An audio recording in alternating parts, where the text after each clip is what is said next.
Very good morning, dear students. Today we are discussing important topic for you, that is receipt and payment account. Dear students, in the last video we have a clear understanding about the non-for-profit organization, that you can say NPO or NGO, that organization which are established, which are existing in our society, not for earning profit but to giving services to the common welfare और welfare of the society.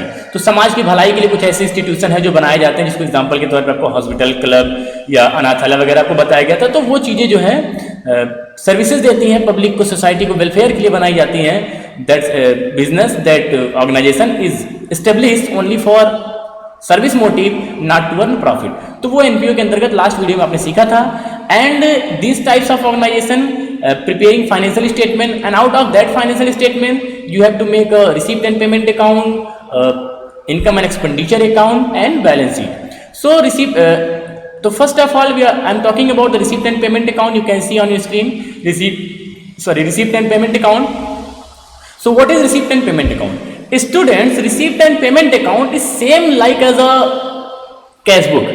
कितने लोगों को cash book याद है? Class 11 में मैंने बहुत अच्छे से पढ़ाया था आपका कि cash book, what is cash book? Cash book means the recording of cash nature transaction, what cash is coming and what cash is going out, किस वे से पैसा आ रहा है, किस जगह पे पैसा जा रहा है। The summary of all the transaction which are related to cash, that is recorded in the cash book.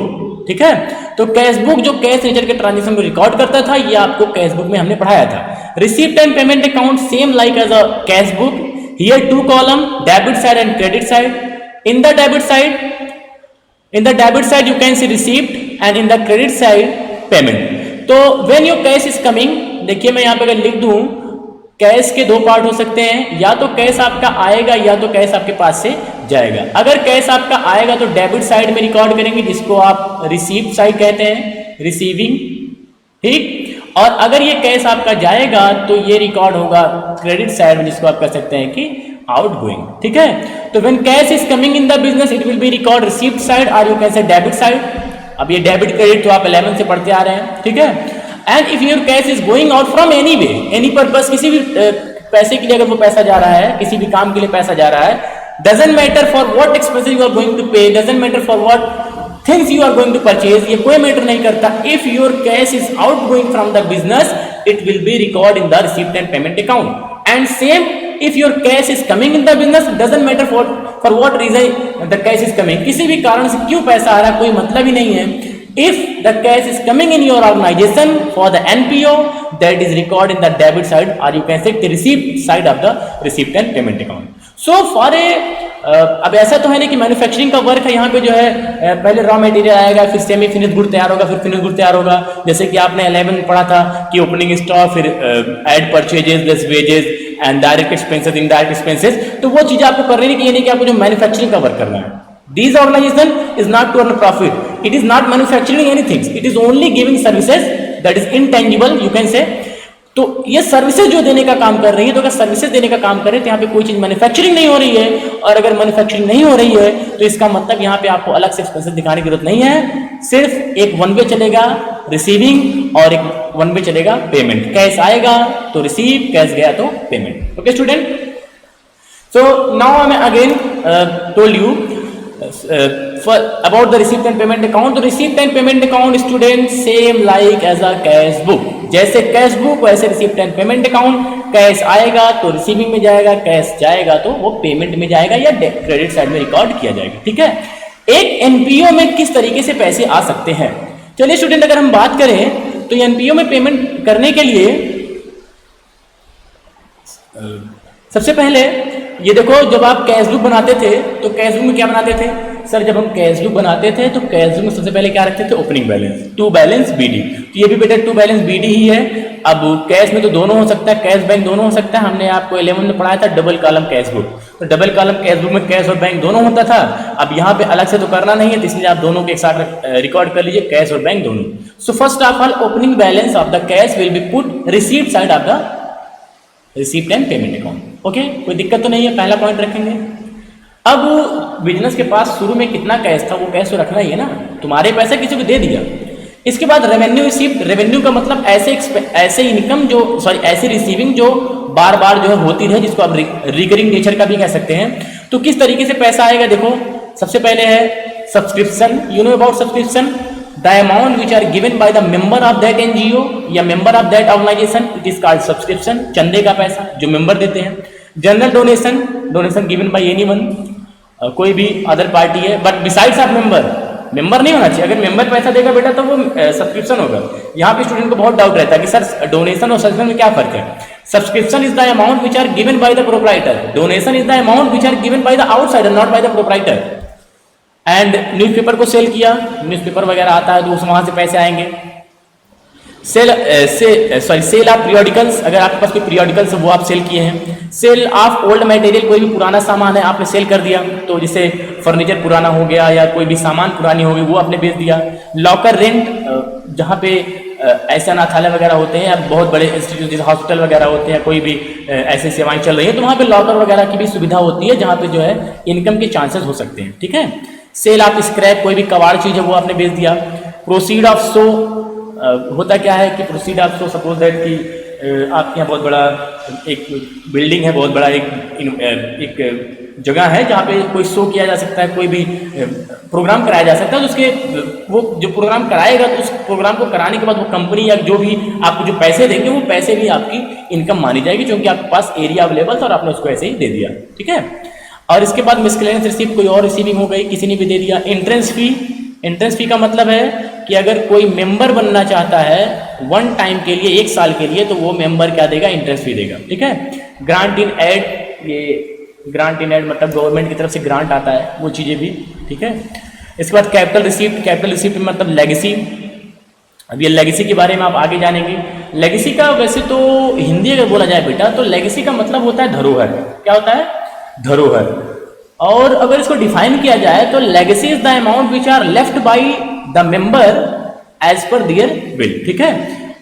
फिर से सुनिए, लेगेसी इज द अमाउंट या legacy is the property which are given by the deceased partner as per their will. अगर कोई member जो है मर गया और मरने के बाद उसने लिख दिया था स्टेटमेंट में कि मेरे मरने के बाद मेरी सारी संपत्ति इस पर्टिकुलर ऑर्गेनाइजेशन की हो जाएगी, तो उसी को बोला जाता है लेगेसी। फिर से बोलेंगे, द अमाउंट और the property which are given by the member, only member नहीं, which are given by the deceased member या deceased person as per their will. अगर वो अपनी इच्छा अनुसार जो है किसी एनजीओ को दान कर रहा है या दे रहा है तो वो लेगेसी बोली जाती है, धरोहर बोली जाती है। उसको कह सकते हैं कि जो है पिछला जो भी हमारे पास था एक मेंबर के मरने के बाद उसी का हो गया, ठीक है। इसके बाद लाइफ मेंबरशिप फीस, मेंबर दो तरीके से बन सकते हैं। अगर आप वन टाइम बनना चाहते हैं, एक साल मतलब 1 ईयर बनना चाहते हैं, 1 साल के लिए बनना चाहते हैं तो एंट्रेंस फीस, और अगर आप पूरे लाइफ टाइम के लिए अगर आप मेंबर बनना चाहते हैं तो लाइफ मेंबरशिप फीस आपको देनी पड़ेगी उस पर्टिकुलर एनजीओ का मेंबर बनने के लिए, ठीक। स्पेसिफिक डोनेशन, स्पेसिफिक डोनेशन का मतलब अगर हम यहां जान ले बेटा तो डोनेशन दो तरीके का होता है। डोनेशन आगे चलेंगे तो मैं आपको बताऊंगा। एक होता है जनरल डोनेशन, ठीक, और दूसरा होता है आपका स्पेसिफिक डोनेशन। तो स्पेसिफिक डोनेशन जो होता है बेटा, तो first of all about the general donation is given by the any outsider, but that donation can be use for the any purpose of the NPO. वो उस ऑर्गेनाइजेशन के किसी भी काम में लगाया जा सकता है। लेकिन ये जो आपका स्पेसिफिक डोनेशन है, that have some specific object, ठीक है, सम स्पेसिफिक ऑब्जेक्टिव, किसी भी उद्देश्य के लिए ये पैसा, जैसे सपोज करिए प्रधानमंत्री जी या मुख्यमंत्री जी या नगर निगम के जो है चेयरमैन अगर आपके यहाँ आए थे किसी भी प्रोग्राम पे और उन्होंने कहा कि भाई ये अनाथालय है और यहाँ पे स्विमिंग पूल बनाना चाहिए, क्या बनाना चाहिए, स्विमिंग पूल। तो ये जो स्विमिंग पूल बनाना चाहिए इसके लिए उन्होंने क्या किया कि 50,000 का क्या करते हैं, दान कर दिया, ठीक है। तो that donation for the swimming pool, ठीक है। तो that is called specific donation. When donation is given by any member, when donation is given by any outsider for a specific purpose, कि भाई ये स्विमिंग पूल के लिए है, ये बिल्डिंग बनाने के लिए है, तो that is called specific donation, ठीक। इसके बाद बेटा आपका इन्वेस्टमेंट। तो सेल ऑफ इन्वेस्टमेंट, अगर कहीं पे पैसा कोई इन्वेस्ट किया गया तो सेल ऑफ इन्वेस्टमेंट कह सकते हैं। फिक्स्ड असेट्स अगर आपने सेल किया है। इंडोमेंट फंड भी आप आगे देखेंगे, इंडोमेंट फंड भी जो है पैसे आते हैं यहाँ से भी, ठीक है। इसके बाद इधर आ जाइए, आपको आगे एक जो है आपको बताया जाएगा कि इसमें जो टर्मोलॉजी यूज होती है उस टर्मोलॉजी का क्या मतलब होगा। तो आगे की वीडियो में बस इसके बाद उसी का नंबर है, आपको बताया जाएगा किसका क्या मतलब है। इसके बाद ये तो आपके रिसीविंग हो गए, कैश कमिंग की बात हो गई। अब हम बात करेंगे किस किस वे में पैसा जाता है। रेवेन्यू पेमेंट, कोई भी रेवेन्यू पेमेंट करना है, किसी को भी पेमेंट करना है, उसका जो भी आप पेमेंट करते हैं किसी भी वे में पेमेंट करना है। वेजेज एंड सैलरी, अगर लेबर वगैरह है तो उनको, अब ऐसा तो है नहीं कि बहुत बड़ा एनजीओ अगर आप चला रहे हैं वहाँ पे तो कुछ ना कुछ सफाई के लिए, कुछ ना कुछ कामों के लिए अनाथालय में आपने रखा है तो कुछ टीचर वगैरह रखे होंगे, तो उनके लिए जो भी पेमेंट आप करते हैं तो वेजेज एंड सैलरी के रूप में। रेंट रेट एंड टैक्सेस, अगर कोई टैक्सेस वगैरह आप दे रहे हैं तो वो। इंश्योरेंस, प्रिंटिंग एंड स्टेशनरी का अगर कोई खर्चा लग रहा है, पोस्टेज का, एडवर्टीजमेंट अगर आप एडवर्टाइज करा रहे हैं, कोई अदर एक्सपेंसेस है, sundry expenses, telephone charges, audit fee, क्योंकि आपको ऑडिट भी कराना होता है सीए के थ्रू तो वो भी पैसा। हॉनोरोरियम, ये हॉनोरोरियम एक रेवेन्यू, इसको आप शायद आपको याद होगा बेटा, मैनेजर कमीशन में आपको एक चीज़ बताया गया था, रेमुनरेशन। रेमुनरेशन में कोई फाइनेंशियल इंस्टीट्यूट होता है जहाँ पे रेमुनरेशन दिया जाता है। रेमुनरेशन और सैलरी में फर्क होता है। रेमुनरेशन जो होता है वो हमेशा फर्स्ट टाइम पेमेंट होता है, वन टाइम पेमेंट होती है, बार बार नहीं दिया जाता है। यहाँ पे हॉनोरेरियम भी चार्ज है, कोई अगर कोई स्पेशल पर्सन आता है किसी भी स्पेशल वर्क के लिए तो वहाँ पे हॉनोरेरियम उसको दिया जाता है। शायद अब मैं अगर आपको एक एग्जांपल ले लूँ, छोटा सा एग्जांपल, कि टाटा स्काई आपके यहाँ लगा हुआ है और वो खराब हो गया, तो वो आएगा और आप उसको मैकेनिक को तुरंत पेमेंट करेंगे। तो तुरंत पेमेंट का वो वेजेस नहीं है कि आपके यहाँ वो वेजेस का काम कर रहा है, लेबर का काम कर रहा है, वो सैलरी भी नहीं है कि आप हर महीने उसको दे रहे हैं, इसको आप रेमुनरेशन भी कह सकते हैं। वैसे यहाँ पे जो है उसी रेमुनरेशन को क्या बोलते हैं, हॉनोरेरियम, ठीक है। लेकिन हॉनोरेरियम वर्ड बेटा वहीं से रिलेट होगा जहाँ पे जो है एक स्पेशल स्किल की जरूरत पड़ेगी उस पर्टिकुलर काम के लिए, ठीक है। इसके बाद कन्वेंस, अगर कोई भी आपका कन्वेंस का खर्चा लगता है, न्यूज़पेपर में जो एक्सपेंसेस होते हैं, रिपेयर्स कोई चीज़ आप करवाते हैं, ठीक है।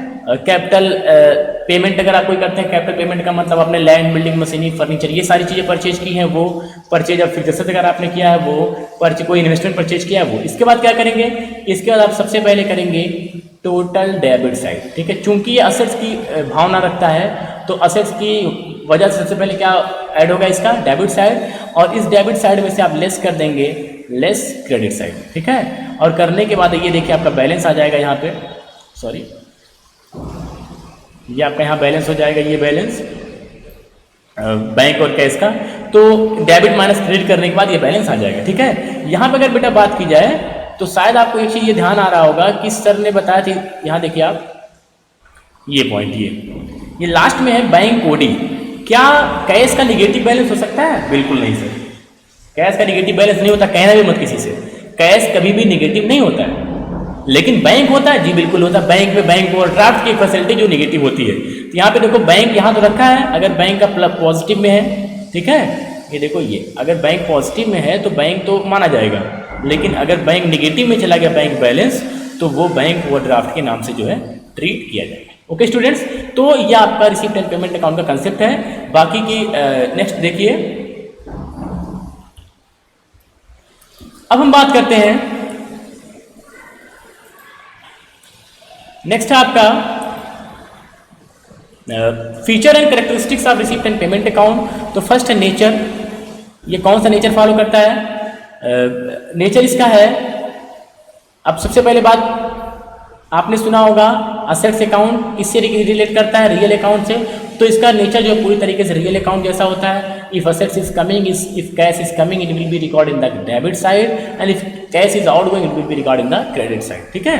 बेसिस ऑफ प्रिपेयरिंग, तो कैश बेसिस पे काम करता है, कैश बेसिस अकाउंटिंग आपको बताया गया होगा 11th में, ठीक है। वहाँ पे cash basis and accrual basis, तो यहाँ पे आपको कैश बेसिस ही फॉलो करना है। कैपिटल एंड रेवेन्यू, अब ये नहीं कि जो है सिर्फ कैपिटल नेचर के ट्रांजेक्शन जाएंगे, रेवेन्यू वाले नहीं जाएंगे, क्योंकि कैपिटल के भी कैपिटल एक्सपेंडिचर होते हैं, रेवेन्यू एक्सपेंडिचर होते हैं, और रेवेन्यू के भी रेवेन्यू रिसीप्ट होती है, कैपिटल रिसीप्ट होती है। तो capital expenditure, capital receipt, revenue expenditure, revenue receipt, तो कोई मतलब नहीं कि वो कैपिटल नेचर का ट्रांजेक्शन है, कोई मतलब नहीं वो रेवेन्यू नेचर का ट्रांजेक्शन है। All the transaction, if the transaction are related to the cash और bank, it will be record in the receipt and payment account, okay. Period 1 year, ठीक है।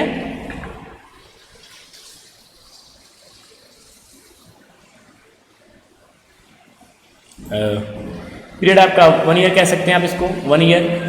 इसके बाद opening and closing balances. Opening balances ये किसी भी साल का जो क्लोजिंग होगा वही साल का ओपनिंग बन जाएगा। जो क्लोजिंग बैलेंस होगा वो बैलेंस शीट की क्लोजिंग साइड में जाएगा। जो ओपनिंग बैलेंस होगा, opening cash opening balance sheet का आइटम होता है, closing cash closing balance sheet का आइटम होता है। ये भी चीज जो आप आगे देखेंगे। एडजस्टमेंट के लिए क्या करना है आपको? एडजस्टमेंट के लिए ये करना है आपको कि जो आप यहाँ पे रिकॉर्ड करेंगे किसको लेकर के, आइटम्स को लेकर के, तो इसमें दो तरीके का आप रिकॉर्ड करेंगे। एक कैपिटल नेचर के ट्रांजेक्शन रिकॉर्ड करेंगे, रेवेन्यू नेचर के ट्रांजेक्शन रिकॉर्ड करेंगे। कैपिटल नेचर के ट्रांजेक्शन में भी दो ट्रांजेक्शन आएंगे, या तो वो कैपिटल की रिसीविंग होगा या तो कैपिटल का पेमेंट होगा। वैसे ही रेवेन्यू में भी या तो रेवेन्यू की रिसीविंग होगी या रेवेन्यू का पेमेंट होगा। तो यहाँ जो एडजस्टमेंट बनेगा वो बनेगा किससे? नेक्स्ट जो आप पढ़ेंगे income and expenditure account, income and expenditure account. ठीक, तो इनकम एंड एक्सपेंडिचर अकाउंट में आगे चल करके आप सीखेंगे कि यहाँ से एडजस्टमेंट कैसे बनता है। ठीक है, but now it is only one thing in your mind that in the receipt and payment account, the transaction which are related to cash and bank, if they are receiving in cash or bank, that will be recorded in the debit side. Doesn't matter whatever transaction, कोई मतलब ही नहीं रखता। आ रहा है तो debit में, जा रहा है तो क्रेडिट। ठीक, इसके बाद purpose to find the net assets और net to find the net cash और बैंक ड्यूरिंग द ईयर या on a specific period. Okay students, तो फीचर्स आप बुक से भी स्टडी कर सकते हैं, नोट्स बनाते रहिएगा। नेक्स्ट है आपको होमवर्क करना है। होमवर्क में देखिए मैंने आपको दे रखा है, कोई ज़्यादा बहुत बड़ी बात नहीं है होमवर्क की, इजी क्वेश्चन हमने दे रखा है। तो देखिए ओपनिंग बैलेंस स्टार्ट करेंगे, इसके बाद कैश एट बैंक दिया है, कैश इन हैंड और कैश एट बैंक दोनों का बैलेंस दिया, तो ये बैलेंस सीडी बनेगा आपका। सब्सक्रिप्शन चंदे का पैसा आया, डोनेशन का पैसा आया, इन्वेस्टमेंट का पैसा आया, और इसके बाद जो है रेंट पेड है, जनरल एक्सपेंस है। ये इन्वेस्टमेंट बेटा किया गया है, ये नहीं सेल ऑफ इन्वेस्टमेंट नहीं लिखा है, सेल ऑफ इन्वेस्टमेंट नहीं लिखा, सिर्फ इन्वेस्टमेंट लिखा है, इसका मतलब ये जाएगा क्रेडिट साइड में, इन्वेस्टमेंट किया गया है। पोस्टेज एंड सैलरी एक्सपेंस है, और इसके बाद कुरियर चार्जेस है, सन्डे एक्सपेंस है, क्लोजिंग कैश इन हैंड। ठीक है, इतना करने के बाद आप ये देख लीजिएगा आपका ये आंसर जो है वो मैच कर जाएगा। Okay students, so I think कोई प्रॉब्लम नहीं है। नेक्स्ट वीडियो में हम डिस्कस करेंगे कि जो टर्मोलॉजी होती है इस पर्टिकुलर एनपीओ की, वो वीडियो बहुत इंपॉर्टेंट होगा।